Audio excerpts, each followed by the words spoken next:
Hi, everyone. So I am recording this lecture as just for our summer class, but probably be using this going forward because the numbers for exonerations and wrongful convictions keep going up, and the video that's on there is several years old. So I'm just updating this for everybody.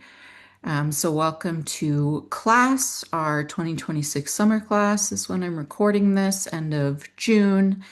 And want to thank you for taking this class, and I hope you find this very interesting as this is one of my passions for teaching this area. So there's a lot of information here that people may have seen in popular media, which is amazing because it started to bring more and more people to the conversation and understanding at least that wrongful convictions do happen. One of my personal favorites is When They See Us, which is a Netflix dramatic show based on the actual case of the Central Park Five, now self-called, and all of us call them the Exonerated Five. They claimed a new name, but also go by the Central Park Five. Making a Murderer also is very popular several years ago, and that's a documentary series. There's just a lot of media out there, both documentary and fictional characters portraying real life cases. Like we've got one there of conviction. Okay, so when people ask me what I do, I often will say forensic psychologist, but just because it's easier. But as I was taught it, um, and my program specifically was in legal psychology. So, forensic, as you may learn in another FBS class potentially, I view more as clinical. So, are you diagnosing and treating people like in the prison system? Are you evaluating competency or insanity? That is not me.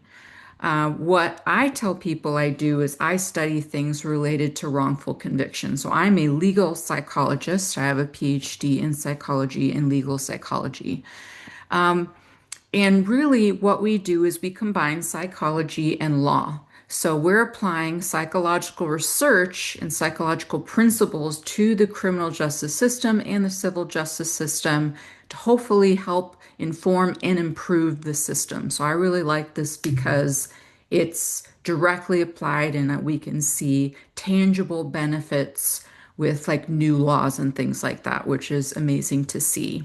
So really, a lot of our ultimate goal is to shine a light on the problems and to hopefully improve our system. We're generally not criminologists, although you certainly can be. And I do work in a criminology department, but we usually have training in psychology specifically. And we're also usually not lawyers, although I will say some do get both a PhD and a law degree. That's amazing. There's just not that many people that have both. So generally, we're not criminologists, we're not lawyers, but some could be. And like I said before, this really helps us understand how wrongful convictions occur in the first place and maybe what we can do to help understand them and make changes in the future. So, some definitions for us to understand as we go forward. Factual innocence is a particular claim made in many states where they actually were proven factually innocent, which is a very high bar. Not that many people actually get that determination, usually made by the trial judge when they're going through the exoneration process. That would be amazing for them to get. I wish all exonerees could get that, but it's again not that often. We may believe they're factually innocent, but are they proving that in a court of law is something different? Often these are wrong person cases. So, with the Central Park Five, for example, they convicted those five boys, and it was one person that actually committed the crime who then was found years later. So they got the wrong person or people. So a crime did occur in the Central Park Five case. A woman was sexually assaulted. That did occur. There was evidence of that, but they convicted the wrong people in this case. Sometimes, however, there are cases where no crime actually occurred. And these are very interesting cases, although I don't go over them that much in this course, but you certainly could look at them if you want to do that in examining one particular exoneree or exoneration. But often these are alleging like maybe child sexual abuse or like shaken baby syndrome. Like there's evidence perhaps of harm, but there wasn't any harm that occurred, is basically um, the gist of that. There's a good documentary that I believe I have on Canvas about the San Antonio Four, which were four women that were convicted of sexually abusing children when nothing like that had occurred. So if you're interested in that, I would say watch that to learn some more. But we're not really looking at individual cases in this class. It's more like broad, but you can certainly look at them for your project. And then exoneration is what we hope for, that they are relieved of whatever consequences, although many of them have already served out many of those consequences. And consequences meaning they're at least perhaps released from prison, but I will argue, and we'll see at the end of this course, that there are a lot of consequences that they suffer still afterwards. But they're usually released from prison, or if they aren't already released from prison, if they're on death row, they're removed from death row. If they're registered on a sex offender list, they're removed from that. Um, it's not necessarily an absolute indication of innocence. We'll kind of get into that. Really, our justice system doesn't like to do that, but exoneration is the best that most of these men and women can hope for in terms of like resolving legally their case. So I don't want to complicate you guys too much, but those are some terms for us to know as we start to get into this area. Sources of information that's really great for us, and where I pull, like when I just redid this lecture right now, I pulled the most up-to-date data, mostly from the registry, but some from the Innocence Project as well. The Innocence Network is a global organization that shows you across the world where there are innocence organizations that help people get do the same things that we do a lot in this country. So we'll see a map of that coming up soon. The Innocence Project itself, which I'll talk about, and the National Registry of Exonerations, which I think is the absolute best, most up-to-date source of information for exonerations in the US specifically. I'll just say that. So since really, I'd say the Innocence Project started the spotlight on organizations that help do this work. And since that time in the 90s, I believe, it's blossomed in our country and across the entire world. I couldn't get an up-to-date image. It's pretty similar, but now it's like a rotating image on the registry. So I would say look at that, but it's not too different. This image is maybe from 3 or 4 years ago. At least it's flat so you can see it better. But you can see clearly most of the organizations in this member network are in the United States. I don't believe that there are many innocence type projects outside of the United States. I think we kind of started it in a good way. But that doesn't mean similar work isn't being done throughout the world. Here's a closer look at the United States. Again, this is a little bit out of date. Mostly I'm concerned with our own state just because we should know what's going on in our own state. We actually have four, but I believe two are in LA. We only had three for a while, and then a new one popped up. So we've got four, which is great. But you can see certain areas where there are more, certain states and areas that there are fewer. So that's just to keep in mind how this is kind of growing over time. Okay, so the Innocence Project. You may have heard of this, I hope. This is an organization out of New York City. It's like one office, one organization that really shone a spotlight on this issue, and I think kind of started it, but I won't say that there weren't other people working to free innocent people from prison before.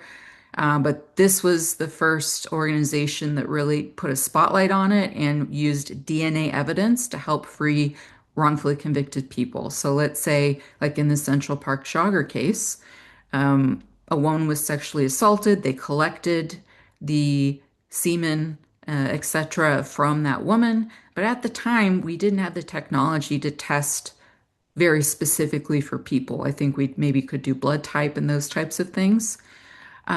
Years later, they re-examined that evidence and found that that semen, that DNA, did not match any of the five boys, now men, that were convicted.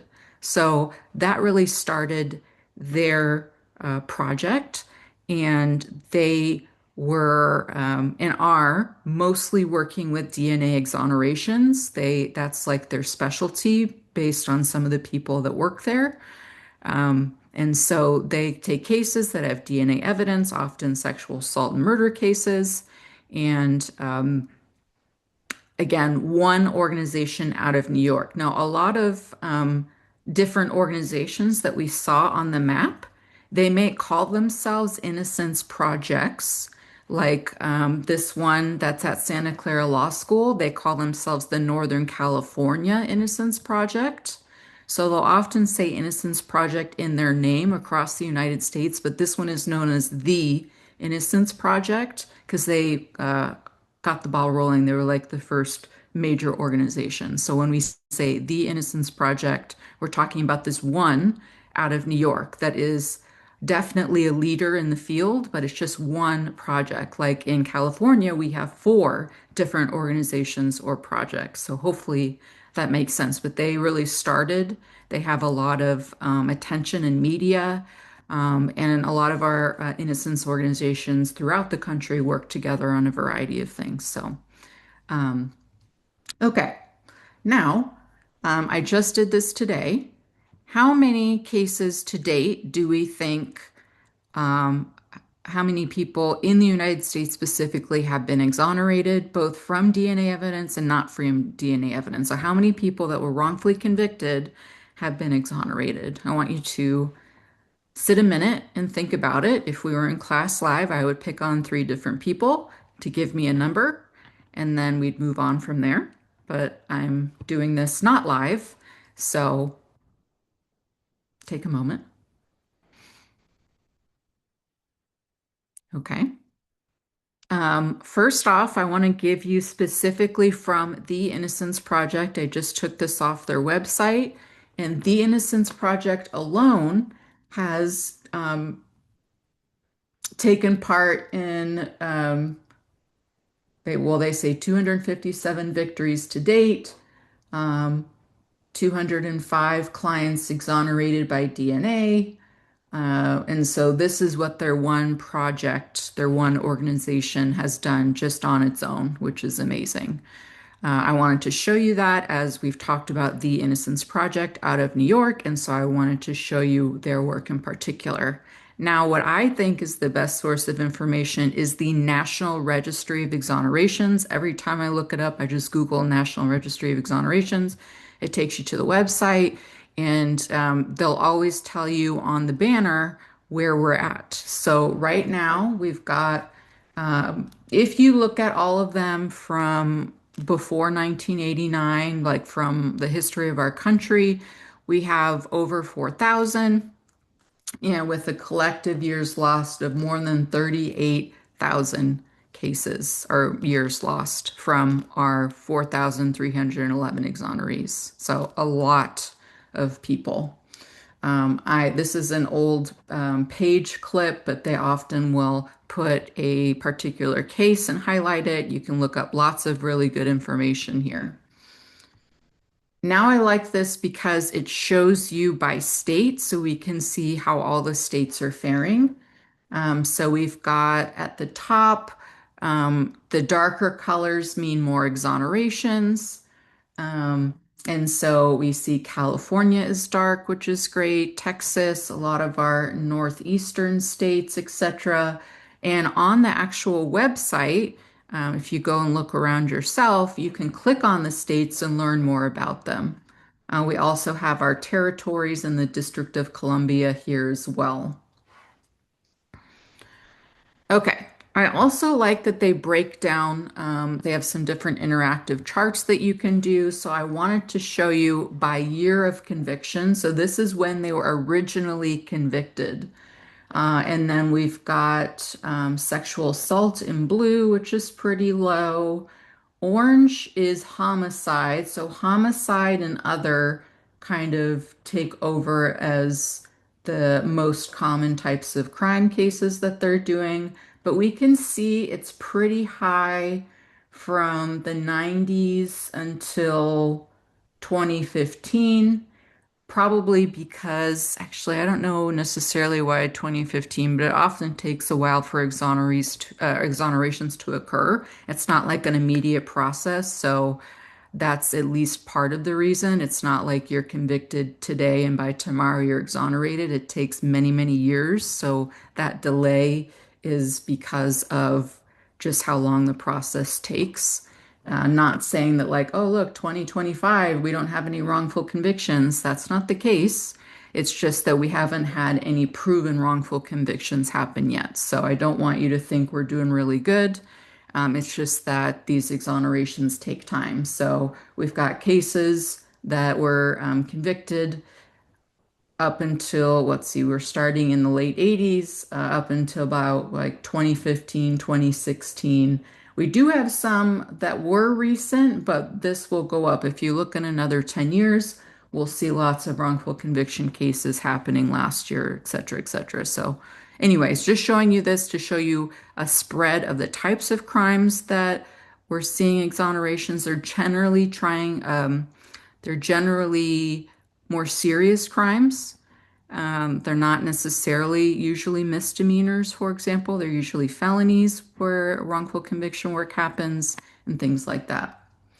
Okay, now we've got year of exoneration. So, as we've seen previously, average time spent in prison is, or average time from conviction to exoneration is about 9, 10 years. So we can see here where we've got more exonerations happening more recently than in the past. So we've gone anywhere from in the 20s to a spike in drug cases in the early 2020s.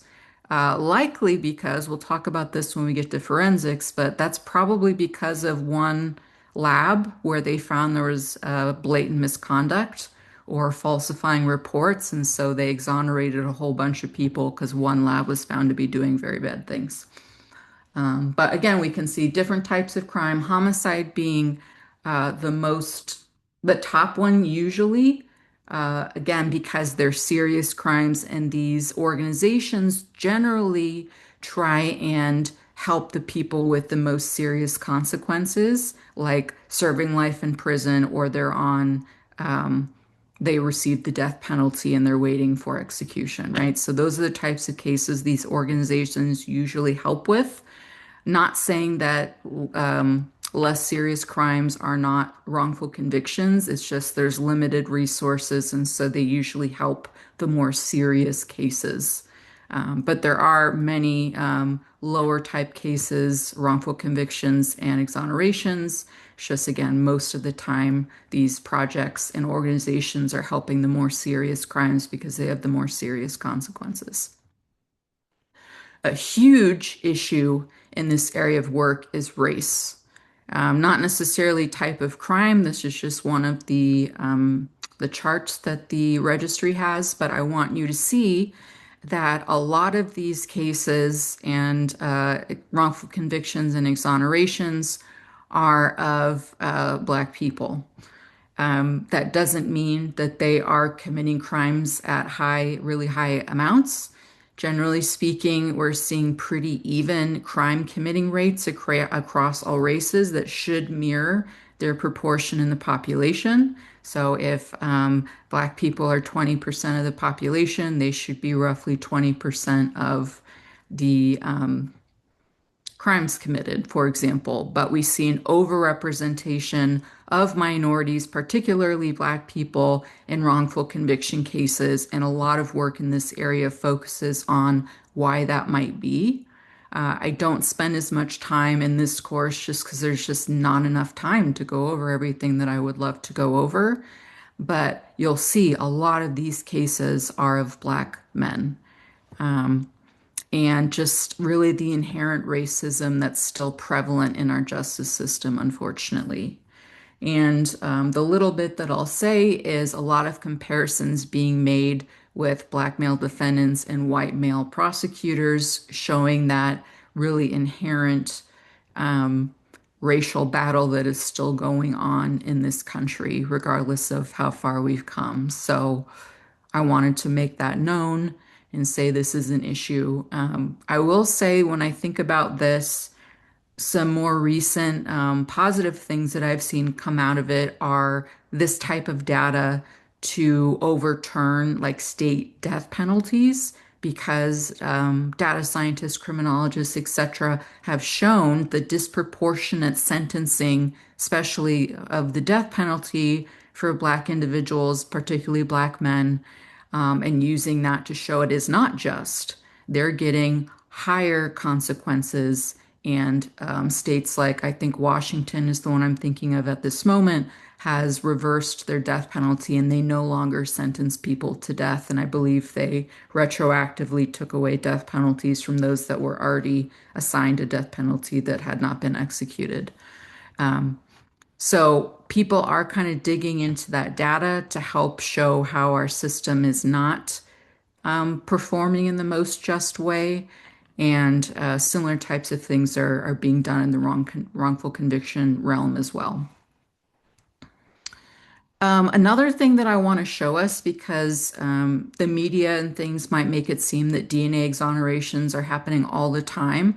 Most of the exonerations, as we can see here, the green are the DNA exonerations. It's mostly not DNA cases that are resulting in exonerations. Why is that? Well, there aren't that many DNA cases. I joke in class, like it's not like criminals are running around rubbing their blood and semen on everything.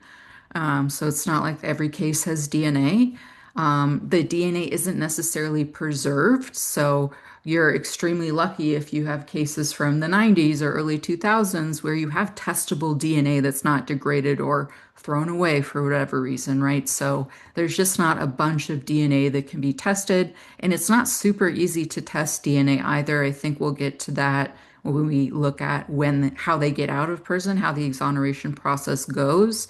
It's not very easy. It's not like there's DNA, test it, and the government's like, okay.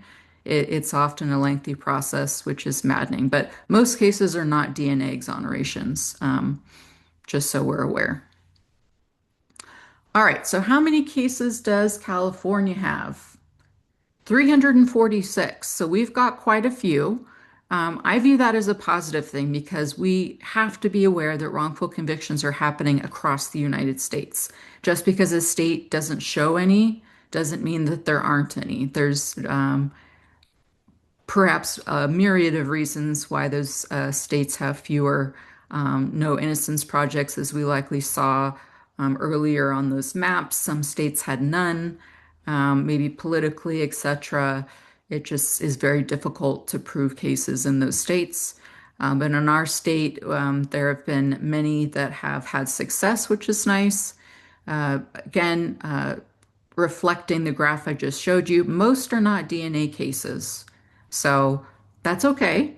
And I also wanted to start showing us that, and we will talk about this, a lot of the people do actually, not a lot, I mean, 72 out of 346, but many innocent people do plead guilty.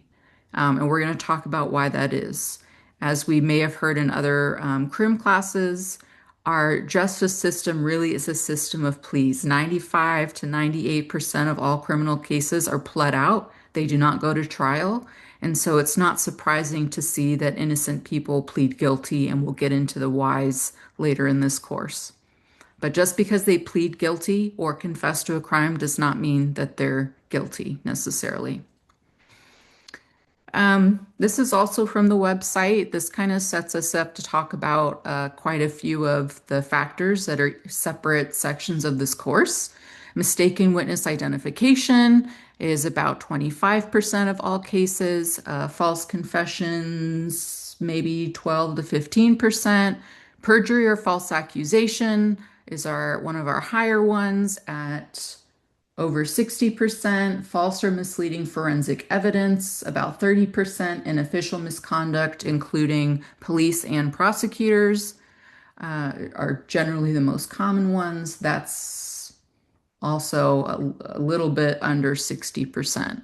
You'll notice that it adds up to over 100% because many cases have many factors, like it could be eyewitness identification and a false confession and bad forensics. So some cases have lots of issues in them.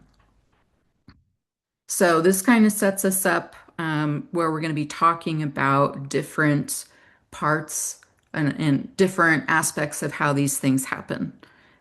So we're going to have a section on eyewitness memory and those types of things. We're going to have a section on false confessions, guilty pleas. Perjury and false accusation can be things like snitch testimony, like jailhouse snitches. Forensics, we're certainly going to talk a lot about that, and official misconduct as well. So we're going to talk about each of these separately to understand them better, but I wanted you to get a snapshot of how big of a problem we see these are. And this is information taken from actual cases. So all of these numbers represent actual exonerees and exonerations that the National Registry has compiled for us into these graphs. And this one I took today. But the percentages don't change too much. So the number of cases may go up and down, the percentages generally stay pretty stable. What was the longest incarceration served? So this is a wrongful conviction that was the person was found to be exonerated, and how long had they served in prison and then got out is the question. Again, if I was in class, I'd get 3 guesses and have you see what you think. Unfortunately, every time I do this class, the number gets higher and higher. Today, I upped it by a year. Unfortunately, the highest person was dethroned by yet another new person. I'm glad that they're out, but can you imagine serving almost 50 years and coming out into this world? Think of everything that's changed. I haven't been alive for 50 years, so it's just amazing, and I cannot fathom how these individuals function out in the world today. But 48 years, 1 month and 17 days. This is Glenn Simmons. If you would like, you could even do potentially this case for your own project. What is the worst sentence that they can receive? The death sentence. And yes, we have executed innocent people. There's a great article here, this gentleman that I've met before. It could be they're about to be executed, or it could be they were sentenced to death, but not that close to being executed. One time I did invite an exoneree out who actually was a death row exoneree from Delaware, and his judge gave him 2 death sentences, which is unreasonable as they're not actually going to execute them twice. But he was found to be innocent or wrongfully convicted. So, anyways, on the website, they've got their running list of people. Before it was, forgetting. I'm forgetting the one that I had before that, but you can see the longest incarcerations. Most of these are life or life without the possibility of parole. And we can see the states, and if you're on the website, you can actually click on them to go to their cases as well. Compensation. So what happens when these mostly men, there are women exonerees, but mostly men are released from prison? In California, for example, If you are in prison at the time that you're exonerated, you're let out with gate money, which is, I don't even know how much money it is these days. Let's say a couple $100s at most, and that's it. And then you fight, likely with the help of your Innocence Project or legal representation, to get compensation. It's not an automatic process, unfortunately. There's a lot of information on the compensation process. We will talk about that at the end of this course, about what happens when they get out. But only about half, a little over half, get compensated in some way, which means a little less than half have not received any compensation as of right now. There's a lot of reasons for that. I can't really get into it now, and I won't really be able to get into it that much later because there's so much to talk about. I could probably do a whole course just on what happens when they get out. But compensation is not automatic, and the amount varies state to state.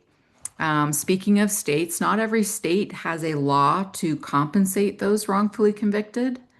Again, political reasons for that.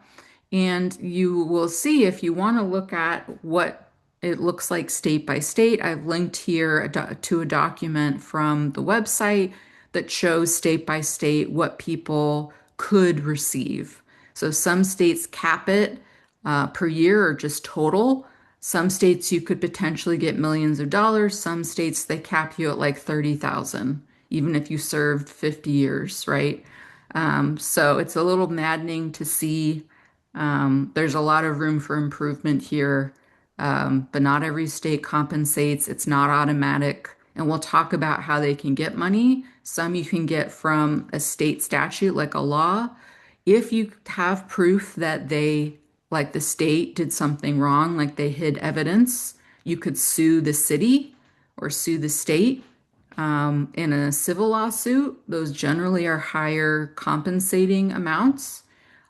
Sometimes, if you sue the state, then that takes away from your state compensation. Some you can get both state compensation and civil compensation. It gets a little complicated. There's a few different ways they can be compensated, but it's not automatic.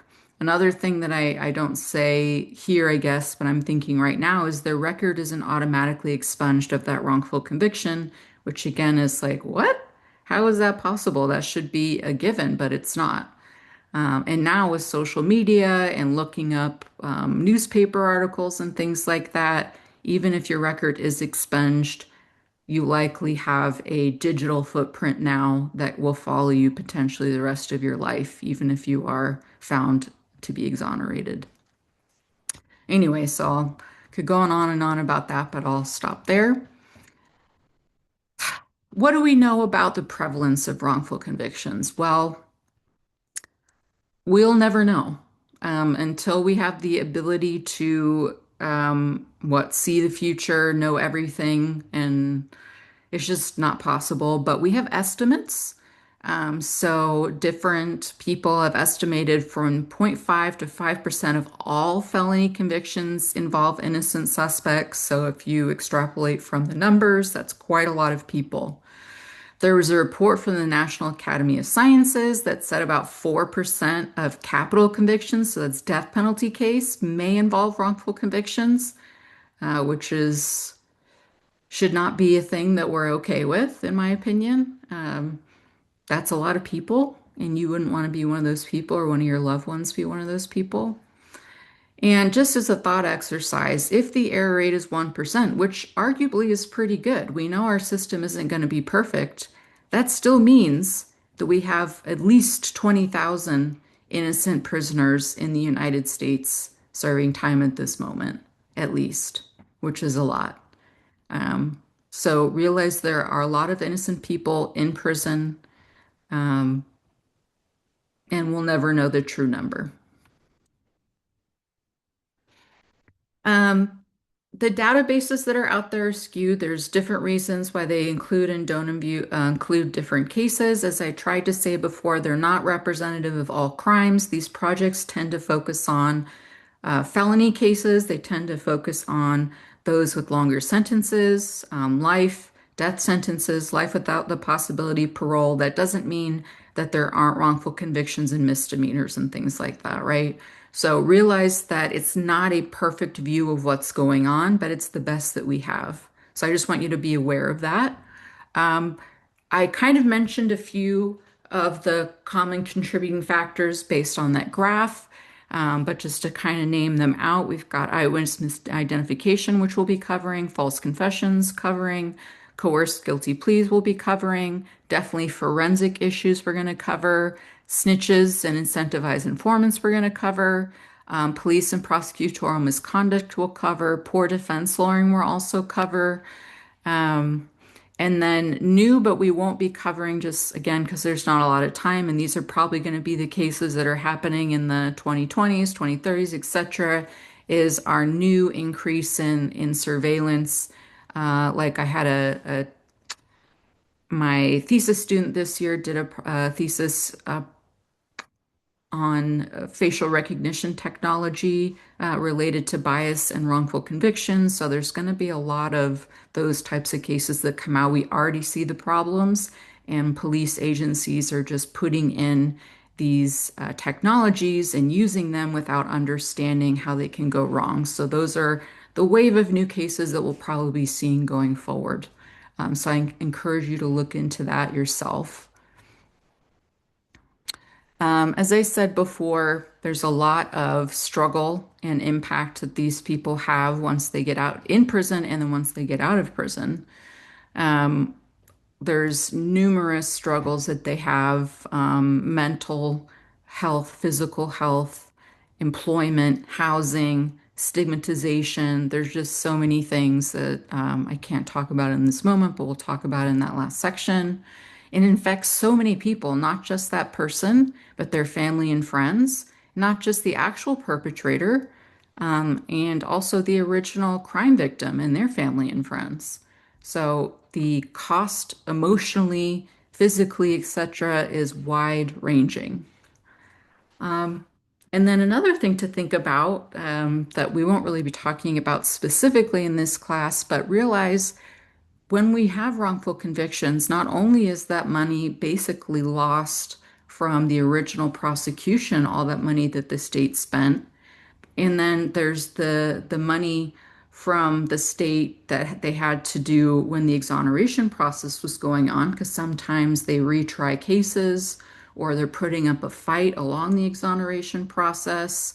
And then there's the millions of dollars that you might be paying out in civil lawsuits and state compensation statutes, right? So there's millions and millions of dollars that states and the United States as a whole are losing. And this is just one snippet from a research paper based on 85 exonerations with a $214 million cost. And this is probably 10 years old at this point. So you can only imagine how high this must be getting going on. And then lastly for today with my lecture, just to kind of reiterate that what we know is really just the tip of the iceberg. As the saying goes, as we can see in the photo, we can see a bit above the water, but we don't know how big the problem really is underneath. And so the more people like me and others study this area, we can understand the new problems like I just showed you that we know are happening at the my last conference I went to, there was a lot of talks and research on facial recognition technology and different technologies and how they're biased and leading to wrongful convictions. And so this number of 10 to 20,000 locked up today, and that was from a Supreme Court justice 2015. Who knows what they might say the number is now. So this is a huge problem that impacts every state, impacts millions of people. Um, and I hope that you learn a lot from this class. And thank you so much for listening to this lecture. And let me know if you have any questions.